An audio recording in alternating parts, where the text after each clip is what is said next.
साथियों नमस्कार। आप देख रही हो एमके किसानी यूट्यूब चैनल। किसान साथियों, आज की इस वीडियो में हम बात करेंगे गेहूं की खेती के बारे में। जैसे कि किसान साथियों, अभी इस टाइम हमारी जो गेहूं की फसल है किसान साथियों, वो गबोट वाली अवस्था में है। यानी कि जो हमारी गेहूं की फसल है गबोट वाली अवस्था में। हमारी गबोट वाली अवस्था में क्या होता है, जैसे कि किसान साथियों हमारी गेहूं की वालियां बनकर चालू होती है, यानी कि हमारी गेहूं की वालियां बनना चालू हो जाती है। तो किसान साथियों, हमें गबोट वाली अवस्था में कुछ ऐसे कार्य होते हैं जिससे किसान साथियों हमें कर लेना चाहिए, और जिससे किसान साथियों अंत में हमें गेहूं की अच्छी पैदावार देखने को मिल सके। किसान साथियों गबोट वाली अवस्था में हमारी वालियां बनती हैं, हमारी वालियां बनती हैं तो किसान साथियों कुछ हमें ऐसे खाद उर्वरकों का प्रयोग करना चाहिए जिससे किसान साथियों हमारी जो गेहूं की वालियां बने वो लंबी बने, और गेहूं के जो हमारे दाने हैं वो मोटे बने, और गेहूं के हमारे दानों का भराव अच्छी तरीके से हो जाए, जिससे किसान साथियों अंत में हमें गेहूं की अच्छी पैदावार देखने को मिल सके। तो किसान साथियों, जैसे कि आपने शुरुआत में ऐसे बहुत से खाद उर्वरकों का प्रयोग किया था, जब भी किसान साथियों हमारे गेहूं के पौधों से हमें अच्छी तरह से ग्रोथ देखने को मिली थी, और हमारे गेहूं के पौधों से हमें ज्यादा कली देखने को मिली। लेकिन किसान साथियों उस टाइम तो आपने अच्छे खाद उर्वरक का प्रयोग किया था, लेकिन किसान साथियों आपके लिए गबोट वाली अवस्था में ऐसा होता है कि जैसे कि किसान साथियों कुछ ऐसे खाद उर्वरक का प्रयोग करना होता है जिससे किसान साथियों आपके लिए अंत में गेहूं की अच्छी पैदावार देखने को मिल सके। तो जैसे कि किसान साथियों आपके लिए मैं कुछ ऐसे कार्य बताऊंगा, अगर किसान साथियों वो आप गबोट वाली अवस्था में कर लेते तो किसान साथियों आपकी जो गेहूं की वालियां हैं वो लंबी बनेंगी, और किसान साथियों आपके गेहूं के दानों का भराव अच्छी तरीके से हो जाएगा, और आपके जो गेहूं के दाने वो मोटे बनेंगे, और किसान साथियों आपके दानों पर एक अच्छी चमक प्रदान होगी, जिससे किसान साथियों अंत में आपके लिए गेहूं की अच्छी पैदावार देखने को मिलेगी।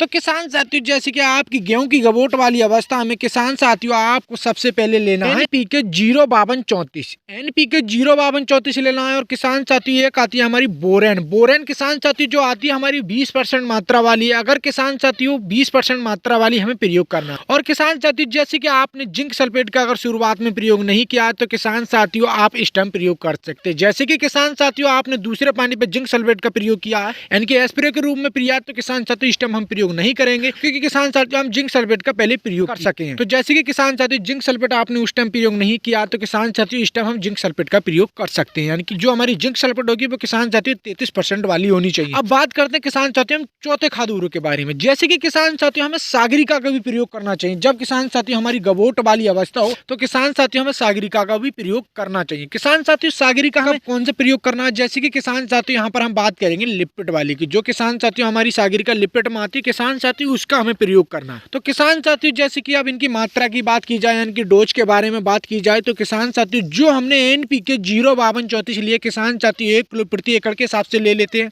और किसान साथियों जो हमने बोरेन लिए किसान साथियों 200 ग्राम प्रति एकड़ के हिसाब से ले लेते हैं, और किसान साथियों जो हमने जिंक सल्फेट लिया जैसे कि किसान साथियों आपने उस टाइम प्रयोग नहीं किए तो किसान साथियों आप इस टाइम प्रयोग कर इसका किसान साथियों हम 300 ग्राम से 400 ग्राम प्रति एकड़ के हिसाब से ले लेते हैं। और किसान साथियों बात करें आप सागरिका की, जो इप्पो कंपनी की हमारी सागरिका लिपिड में किसान साथियों 200 ml से 300 ml प्रति एकड़ के हिसाब से ले लेते हैं, और किसान साथियों हम इसका 150 लीटर पानी का घोल बनाएंगे। लेकिन किसान साथियों जो हमने NPK 05234 लिए किसान साथियों इसका तो हम घोल अलग ही बनाएंगे, और किसान साथियों हम तीनों का हम घोल साथ में बना सकते हैं। किसान साथियों एक पंप लेते हैं, और किसान साथियों 150 लीटर पानी का घोल बनाकर हम 1 एकड़ की गेहूं की फसल पे स्प्रे के रूप में प्रयोग कर लेते हैं। पंप में किसान साथियों हम दवा के लिए नाप नाप के डाल लेते हैं, यानी कि जितनी भी हमारी 1 एकड़ की गेहूं की फसल है हम उस हिसाब से हम नाप के बनाएंगे, और किसान साथियों हम पर पंप के हिसाब से नाप के और पंप में हम डाल लेते हैं। और किसान साथियों 150 लीटर पानी का हम घोल बनाएंगे, और किसान साथियों 1 एकड़ की गेहूं की फसल पे स्प्रे के रूप में प्रयोग कर लेते हैं। तो किसान साथियों जो हमारी गबोट वाली अवस्था होती है किसान साथियों इसमें क्या होता है हमारी बालियां बनती है। तो किसान साथियों हमारी बालियां लंबी बनेगी, और किसान साथियों हमारे गेहूं के दानों का भराव अच्छी तरीके से होगा,